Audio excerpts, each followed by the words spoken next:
এখানে বলা আছে যে 5 plus X plus Y plus 135 এটা একটা গুণোত্তর ধারা। এটা একটা গুণোত্তর ধারা, বুঝছো? তাহলে এক্স আর ওয়াই মানটা আমাদের বের করতে হবে।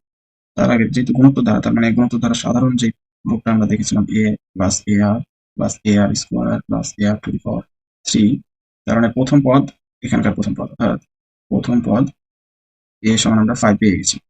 এখানে দ্বিতীয় পদটা হচ্ছে এ আর, কিন্তু আর এর মান আমি জানি না এখানে।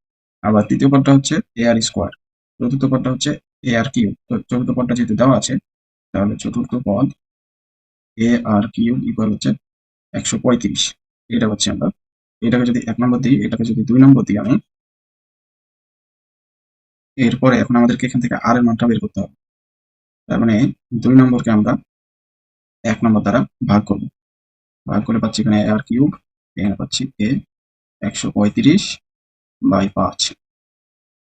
তার মানে এখানে এ এ ক্যান্সেল হয়ে যাবে, তাহলে এখান থেকে আর কিউব, আর এই পাশে যদি আমরা ভাগ করি তাহলে পাবো আর কিউব ইকুয়াল পাচ্ছি 27, মানে হচ্ছে 3 অর্থাৎ আর এর মান পাচ্ছি আমরা 3। তাহলে এর মান পেয়ে গেছি, আর মান পেয়ে গেছি, তাহলে দ্বিতীয় পদ ছিল এক্স, দ্বিতীয় পদ মানে এ আর, তাহলে এর মান 5 আর এর মান 3, তার মানে পাচ্ছি এটা 15।